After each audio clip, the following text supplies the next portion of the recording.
Thanks, sir.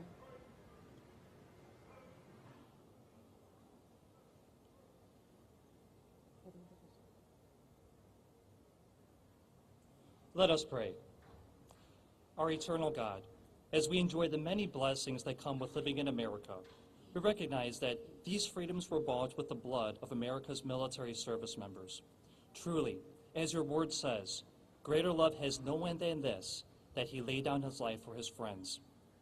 Be the God of all comfort to every family member who lost a loved one in defense of our nation. Help us today to honor those who paid the ultimate sacrifice. And may this ceremony inspire us to such a love for our country. Amen. Thank you. Please be seated.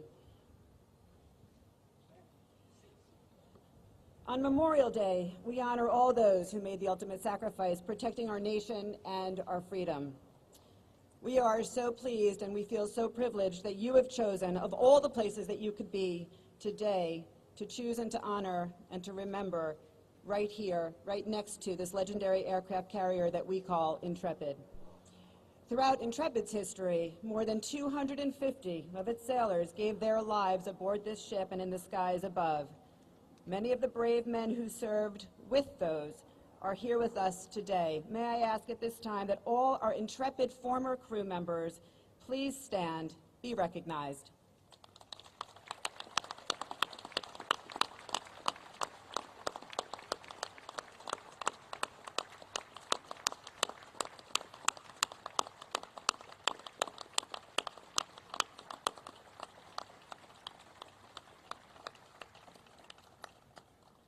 Unlike other cultural institutions, the actual physical plant that is our museum, the steel and the rivets that hold this great ship together, bear a direct connection to the lives of the men who served on board.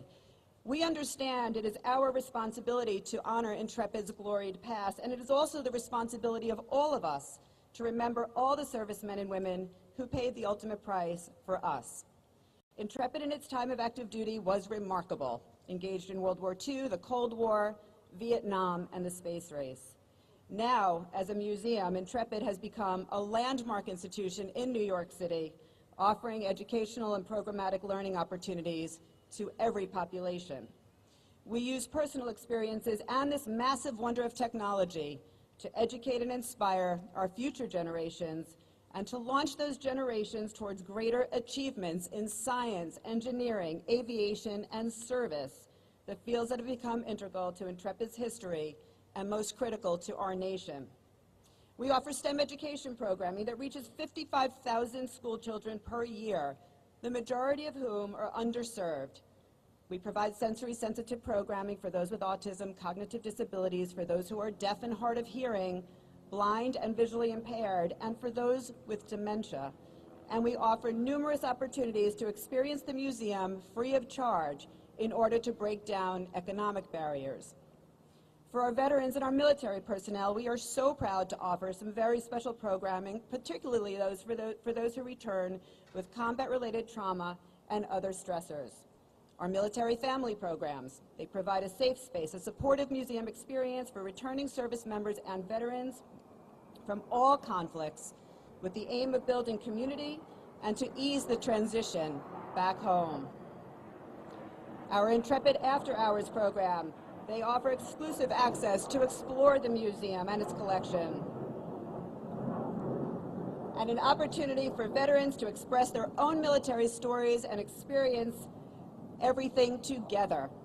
And we offer vet video chats to facilitate social connections and stimulating conversations for veterans who cannot physically be here.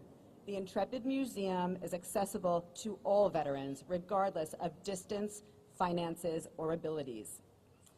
Intrepid also serves as a platform to celebrate and commemorate important moments in history. Whether it's in times of conflict or in times of peace, these moments have shaped our past, and they provided a springboard for our future. This year marks one of those milestones. 50 years ago, on July 20, 1969, the lunar mission Apollo 11 landed the first 2 people on the moon. That moment of awe and astonishment, that giant leap for mankind, proved once again, like our men and women of the armed forces have shown throughout our history, that there are no limits to what our country can do when singularly focused. It was a masterful effort, one that took more than 400,000 men and women behind the scenes, scientists, engineers, technicians, to achieve success, and it was the proverbial launching pad to an era of space exploration only imagined. Intrepid played an important role in the space dialogue as a recovery vessel for Mercury and Gemini missions that preceded Apollo, and now as the stewards of the Enterprise space shuttle, the largest space artifact in the Northeast. We continue to be the center of that dialogue and will fittingly celebrate that wondrous time in history with Apollo 11 programming all throughout the year. We are committed to making this museum a destination, a community, and a hub of learning that bridges the past and the future for all. Without the dedication of our trustees, our co-chairman, the entire Fisher family who saved this great ship from the scrap yards, none of this would have been possible. I am proud to introduce a dedicated Intrepid leader, a longtime vice chairman of the museum. He was chairman of one of Wall Street's premier law firms for almost 20 years. He served for many years on the Defense Business Board of the Department of Defense and on the senior advisory boards for both the United States Southern Command and European Command. He has recently been serving as an advisor for many four-star admirals with respect to their transitions from the military to the private sector upon retirement. He's a recipient of the Exceptional Public Service Medal, among the highest civilian awards of the Secretary of Defense. Ladies and gentlemen, please welcome Mr. Mel Immergut.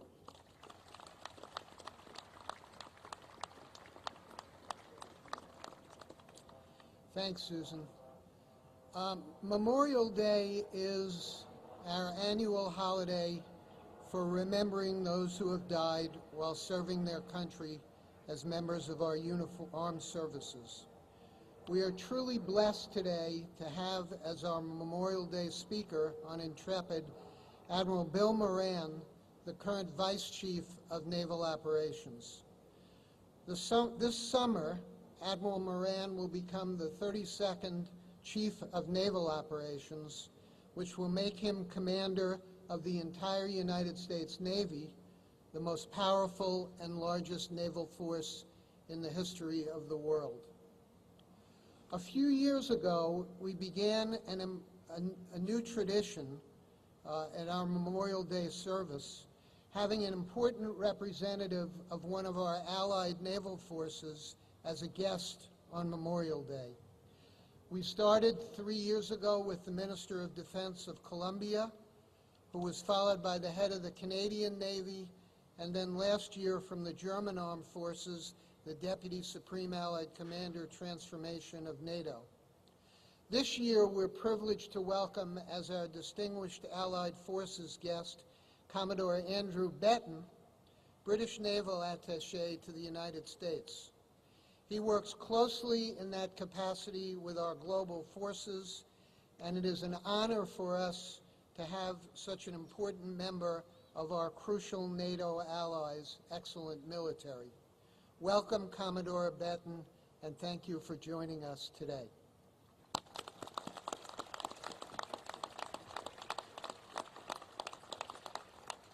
National security concerns obviously preoccupy every citizen of the United States now.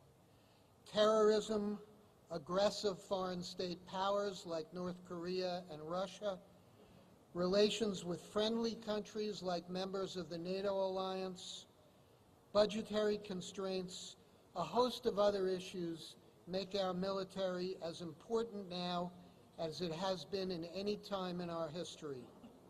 Intrepid is, besides Grant's Tomb, the only major military installation in New York. Memorial Day is our most solemn day, commemorating, as it does, those who have made the ultimate sacrifice in defending our country. It's therefore inspiring to have as our speaker on Memorial Day, with this great ship Intrepid next to us, a leader like Admiral Moran. Admiral Moran is truly extraordinary. He's a native of our own state of New York and a graduate of the United States Naval Academy, followed by a master's degree from the National War College. Admiral Moran is a naval aviator flying the P-3 Orion, which is a surveillance aircraft that he used, among other things, to track Russian submarines. He also served on carrier USS Forrestal, a great successor to Intrepid, and on the staff of the U.S. Indo-Pacific Command. Ashore, he has served as the CNO's Director of Air Warfare and Chief of Naval Personnel, as well as his current billet as the Vice Chief of Naval Operations. He is, for those of you who don't know this, universally regarded as one of the most imaginative and accomplished officers in our entire military. This Memorial Day is a special one for us on Intrepid. As we approach the 75th anniversary of D-Day, it is very emotional for us as New Yorkers to hold this ceremony next to USS New York. I well remember the cold, crisp November day in 2009 when we gathered on this very pier for the commissioning of the ship. New York, of course, is built in part with steel salvaged from the World Trade Center after the September 11th attacks, actually built with that steel. On her way to her commissioning 10 years ago, she sailed by the World Trade Center for the first time and gave the site a 21-gun salute. How fitting on this Memorial Day that New York is once again back to her home and passed by on her way here the newly rebuilt World Trade Center that she now takes such an important part in protecting. Our Memorial Day ceremony involves remembrance of all of our soldiers, sailors, Marines, airmen, Coast Guardsmen and women who have given their lives so we may be free. We have had a tradition on Memorial Day of speakers from all branches of the military. Obviously, being on board Intrepid with New York alongside of us, it is particularly powerful to have the next leader of the United States Navy as our speaker this year to lead us in our remembrance. It's with the greatest honor and respect that I present to you the next Chief of Naval Operations, Admiral Bill Moran.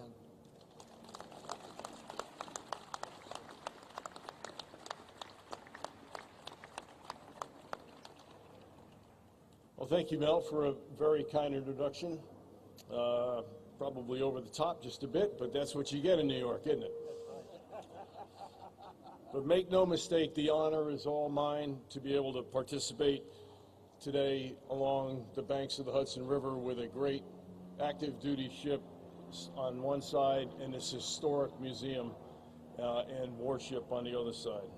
So welcome to everyone here, and good morning. Thanks for joining us. On behalf of the extraordinary men and women of the United States Navy and all who wear the cloth of our nation, thank you for sharing Memorial Day with us today. Special thanks to Susan and the Intrepid Museum, all the organizers and volunteers, and thousands of organizers and volunteers for New York Fleet Week. I tell you what, Mayor, it just doesn't get any better than this for sailors and Marines who are with us today off the New York and other parts of the Navy. So thank you to all of you who have put this show together for the last week.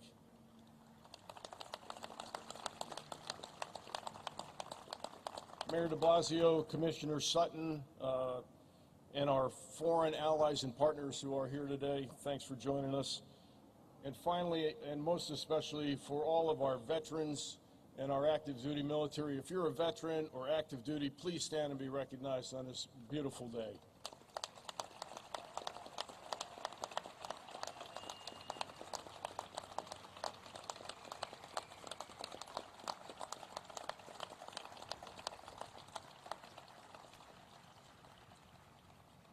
Well, this week, as I said, has demonstrated once again that New York is a Navy town. And to be able to close out Fleet Week at the site of America's most cherished warships, the USS Intrepid, is indeed very special for me. And as a fellow upstater and New Yorker, I could not be more proud to play just a small role in bringing together this wonderful patriotic city in our great Navy. New York has a special place in all of our hearts. And if you've been lucky enough to wear your whites in Times Square, or march down through Brooklyn in a parade, or be thanked for your service by New York's finest, there is no doubt New York City is the Navy's hometown. The character of this city, with its own brand of fortitude, resiliency, and grit, matches the character of the ship that we're standing next to and the American service members we honor here today on Memorial Day. Today is a solemn occasion as we pause to remember those who made the ultimate sacrifice, those who, as President Lincoln said at Gettysburg, gave their last full measure of devotion. Countless generations, heroes that served as guardians of our freedom and our way of life. We are the beneficiary of their sacrifices, and we celebrate the gift that they bestowed upon us. And we stand on their shoulders, and for those of us on active duty, we stand the watch for them. Our pledge here today and every day is to preserve, uphold, and defend their legacy so that future generations can stand here as we do with the same liberties and freedoms on the shores of this great nation and in the shadow of a great city. For many of those heroes, New York City, with its world-famous skyline, the Statue of Liberty in the background, these were their last sights before they set sail for unfamiliar and dangerous places. Bella Wood, Normandy, Chosin, Khe Sanh, Fallujah, Kabul. Places where they defended democracy against those who would seek to do us harm. Where they placed the values of America above their own comfort, their own gain, or even their own lives. These extraordinary heroes share the same sense of purpose that beats in the heart of every American and every New Yorker, especially those who were here on 9/11. Firemen, policemen, and everyday but extraordinary citizens of New York who ran towards danger, not from it. Those New Yorkers inspired a nation on that day, and they inspired many of us wearing a uniform. They inspired sailors like Senior Chief Petty Officer Shannon Kent, who gave her last full measure of devotion in Syria earlier this year. Shannon was a New Yorker, and when you hear her story or look at the images of her in tactical gear in a combat zone with her Yankees cap on, you'd be proud to claim her as one of your own. Like so many New Yorkers, Shannon came from a family rich with tradition of selfless service. Her father, a New York State policeman. Her uncle, a New York City firefighter. Both were first responders on 9/11. And her husband, Joe, recently retired from the Army after a long and distinguished career. And her brother, a United States Marine, still on active duty. Like so many New Yorkers, Shannon wanted to make it big, not just in this city, but in your Navy and in our world. In the true spirit of a New Yorker, she had the grit and determination to be the very best at whatever she did. She joined an elite community in the Navy, deployed to the most dangerous regions in the world, because Shannon was a warrior. She was also a dedicated mother and wife. And while it is important to remember Shannon, it is just as important to remember what she was willing to give her life for. For us, for each other, and for freedom from tyrants, terrorists, and those who seek to replace a free system with an autocratic one. This is the legacy left to us by heroes like Shannon and the sailors who once fought on the decks of Intrepid. That same call to service, that same drive to push the boundaries forward, and that same resolve to make the world a better place. None of us know the challenges of our country and the challenges it will face tomorrow, except for one, and that is challenges will certainly come our way. None of us know the depths of sacrifice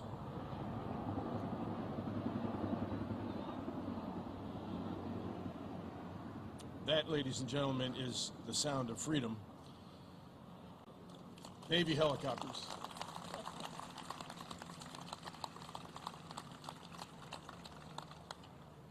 None of us know the depths of the sacrifice that this generation and future generations may be called upon to make, but we do know that the fighting spirit of all Americans willing to give their last full measure of devotion remains just as strong with this generation. It lives on in the very heart of every sailor and American called to a life of service. They serve today with a sense of purpose and determination, honoring the spirit of those we memorialize on this day.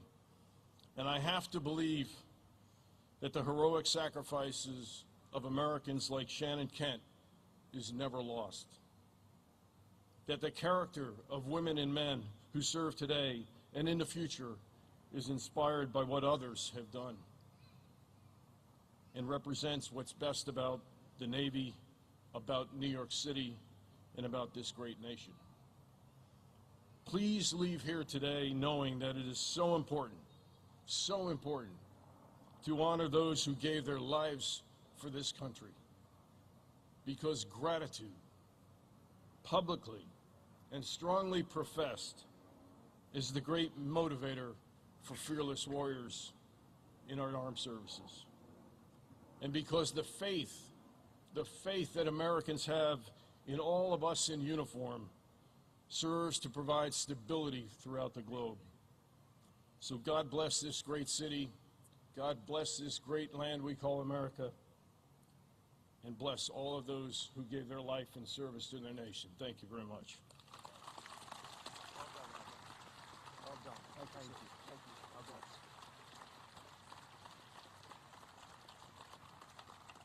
Sir, thank you so much for your incredibly meaningful and inspirational and important words for all of us. Ladies and gentlemen, I am honored to introduce the co-chairman of the Intrepid Museum. He is currently chairman of global brokerage of Cushman & Wakefield, and prior had served as Cushman & Wakefield's president and CEO from 2005 to 2010. He's a passionate champion of the Intrepid Museum, and he cares deeply about the well-being of military personnel and their families. He helped found Cushman & Wakefield's own veterans hiring platform, known as the C&W Veterans Initiative Program, on which he serves as chairman. He's a member of the board of Team Rubicon, the Navy SEAL Foundation, and the Syracuse University Institute for Veterans and Military Families. He also served as chairman of the Business Executives for National Security from 2007 to 11, and currently still serves on its executive board, among countless other civic and charitable organizations. Please join me in welcoming Mr. Bruce Mosler.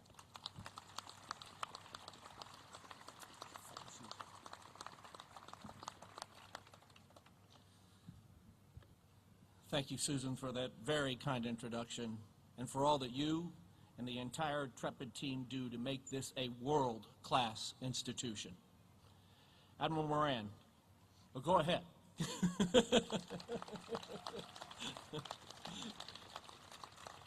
Admiral Moran, thank you very much for joining us on this most important day to recognize those who have made the ultimate sacrifice in service for our freedom.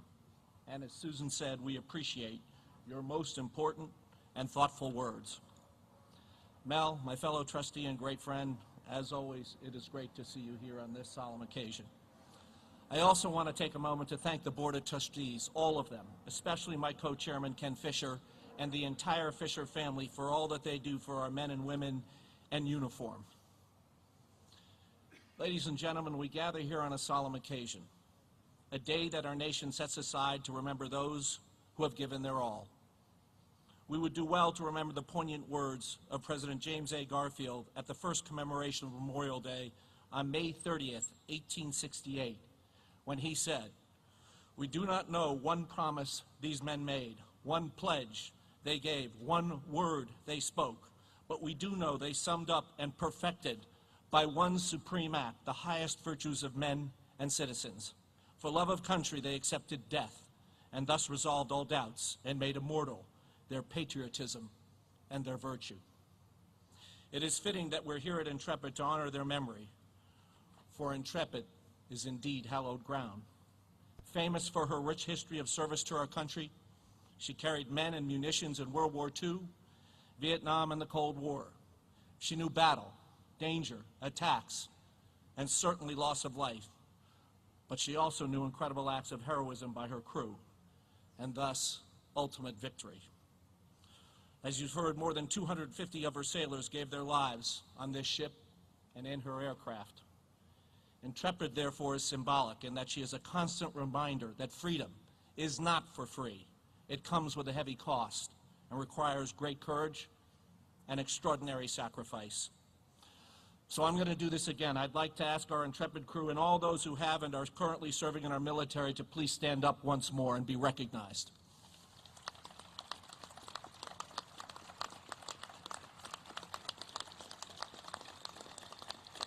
Thank you. Thank you for all that you do. Thank you on behalf of a grateful nation and all of our Intrepid trustees. Ladies and gentlemen, this year is Intrepid's 76th year of service to this great nation. And from that day to now, Intrepid continues to honor our heroes' sacrifice by reminding our youth of the heavy price that the nearly 1% who wear the uniform must pay to maintain our cherished freedoms. 24 hours, 7 days a week, more than 170,000 of our military men and women are forward deployed right now around the world in harm's way and are prepared to lay down their lives in defense of those freedoms. They are the thin line protecting the future that we want for our children from a present that could snatch away what we often, too often, take for granted. I'm going to let that win the day for the moment. We remember on this day that their service has very high costs, for which we as a nation are eternally grateful. So in their honor, I urge you today to please take nothing for granted and pause with me to mark a special moment on behalf of those who keep our country safe.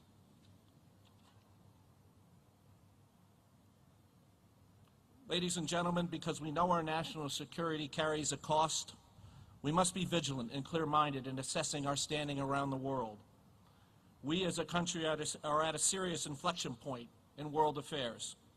The choices our nation makes at this time will determine the direction that we take and thus the impact on many generations to come. The world requires and wants the leadership of the United States. And leadership is insisting that Iran stop funding terrorism and that it ceases the pursuit of nuclear capability. We should also be clear-minded in knowing that Iran seeks to grow its military initiatives and, more broadly, its influence in the region. Leadership is also sending Russia and China a message of strength in the face of territorial aggression in the Ukraine or saber-rattling in the South China Sea and beyond, not to mention Venezuela, where Russia has recently committed to boots on the ground. And Korea? Korea remains the great unknown, so we must remind its leader that denuclearization and total disarmament must be the only path to re-entering the global economic village. And in the final analysis, the world looks to us because we are founded on the proposition of freedom. On this day, here in the city that's home to the Statue of Liberty, where terrorists struck on 9/11, a day that we shall never forget, we must commit to holding firm to our nation's ideals, defending our friends and promoting peace, as well as democratic values. That is the work of our Intrepid Museum. It is our staff and trustees' responsibility to carry out the mission of recognizing and honoring those who are prepared to pay the highest price for our freedoms.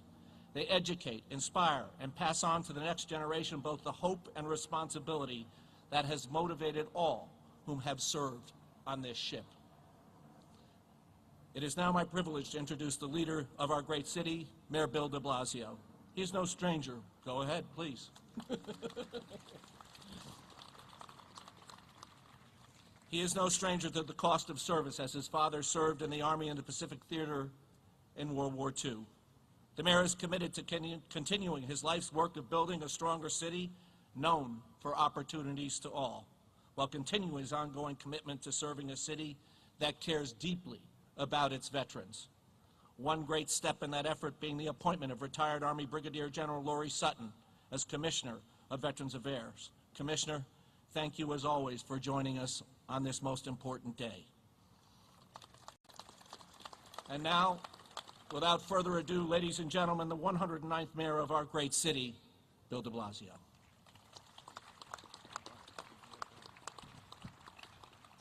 Bruce, thank you for all your commitment to all those who serve, to all our veterans, to this extraordinary museum. Thank you. Let's thank Bruce for all he does.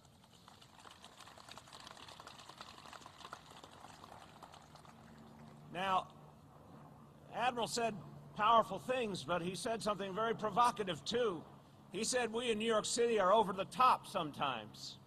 So I want to know, this Fleet Week, did we go over the top and make you welcome? Well, we wanted to go over the top for the members of our sea services, and we wanted to show the love and the warmth and the caring of this city for our men and women who serve. And we wanted you to know how much we appreciate you.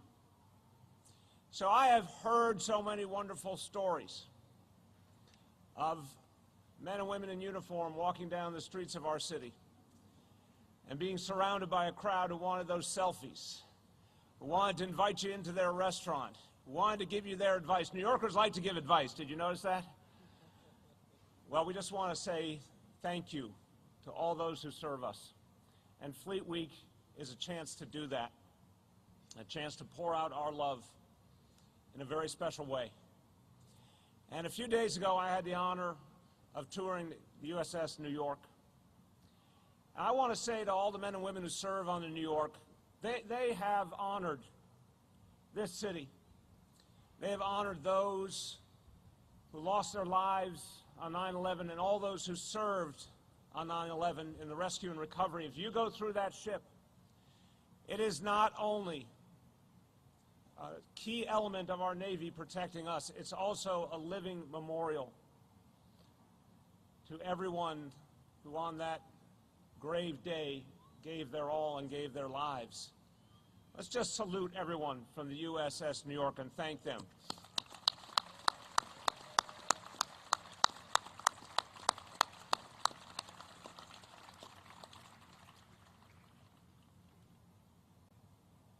The Intrepid serves as an extraordinary reminder.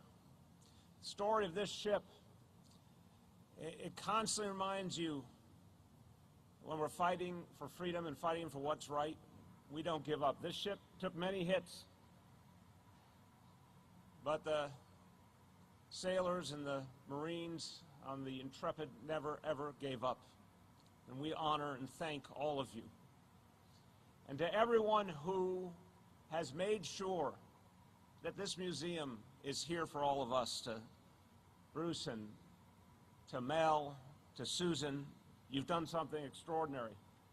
People from this city, but from all over this country, come to this place to remember and to be recharged in our commitment to our nation. I also want to say on behalf of all New Yorkers that when we created our Department for Veterans Services and we looked for a leader, we not only found a leader, we found someone with, I have to say, superhuman energy.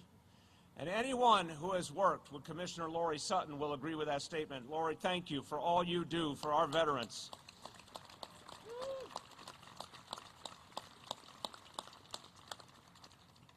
Admiral Moran, I want to just say, we could tell in the brief remarks you gave that our Navy will be in very, very good hands. Thank you for your leadership.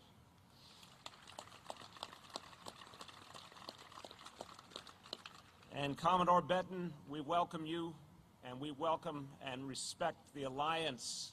All of the members of the armed forces of our allied nations who are here, let's salute them, let's thank them for being shoulder to shoulder with us. And finally, on behalf of all New Yorkers, I always say I represent 8.6 million highly opinionated people. But there's something I think New Yorkers can agree on across the board. And I want to thank you, Lieutenant McCain, for what you do for our nation. But Lieutenant, I have to say, we also miss your dad so much. We miss his voice of conscience.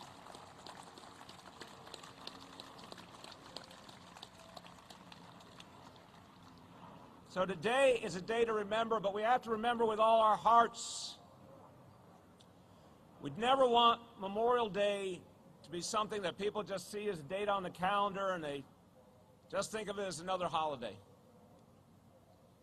It's great that families get together. It's great that there are barbecues. It's great that people get to go to the beach. But let's remember why this day is here. This day is to remember our fallen, the ones in our own lives, but the ones we also never got to know. Because they served for us also. In every war, in every conflict, they served for us. And we have to remember them in our hearts, and we have to remember their families too. Bruce mentioned that my family understood the cost of war, and we had an unusual family. Because during World War II, all of our parents were involved in the war effort. For my wife, her dad served in the Army in Europe. Her mom served at the Springfield, Massachusetts Armory. My mom served in the Office of War Information. My dad served in the Army in the Pacific. In places we now know were not easy places to be, the Aleutian Islands and Kwajalein, Leyte Gulf. And the last place he served, Okinawa, one of the bloodiest battles of all humankind's history. My dad was hit by a grenade his last day on Okinawa. He lost half of one leg. And when he came home, the war came home to our whole family. He was the one suffering the most. He suffered physically because he could never physically be the same again. He struggled with that. But he suffered emotionally as well. In ways we understand now, but in previous generations weren't understood, weren't embraced. But I'll tell you that World War II generation, at least they came home to the acclaim they deserved. At least they came home to a hero's welcome. But for later generations, members of our military came home and did not get the respect they deserved. For those who came back from Vietnam, we all know well, too often they were shunned. They who fought for us, they were shunned. They were not the ones who made the decisions about war and peace. They went to serve their nation. So Memorial Day is a time to think carefully about how we actually show respect for those who have served, for their families, across every generation. Because we are not respecting our veterans if we are not also taking care of them and taking care of their families. We're not showing love and honor for their service if we leave them on their own. We created a Department of Veterans Services for the 210,000 veterans who live here in New York City, and also for their families. And I want to remind everyone, if you're feeling the spirit of this ceremony today, you can do something about it. If you own a business or you work in the public sector, you have anything to do with hiring, you know what you can do to say thank you? You can hire a veteran. That's what you can do to say thank you.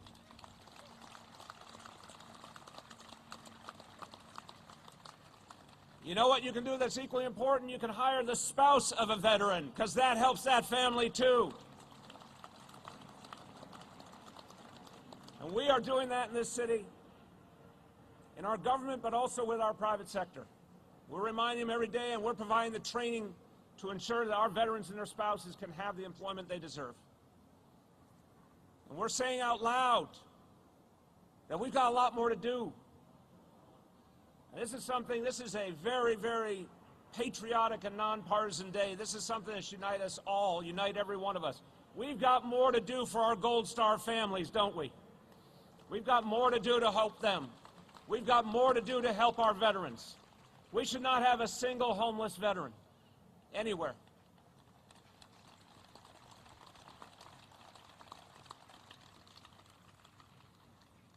So,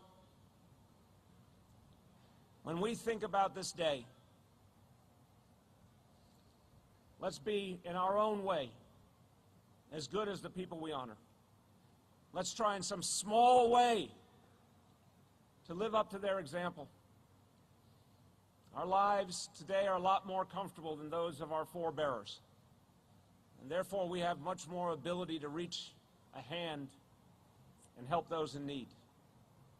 The next time you meet a veteran who's down on their luck, let's make sure we're there for them. Let's make sure we don't leave them behind. The next time you talk to a member of a Gold Star family who's having a rough time, let's make sure we don't forget them. Let's honor those who gave their lives. Let's honor every single man and woman who has served. Let's be there for them and their families, not just one day, but 365 days a year. Thank you. God bless you all.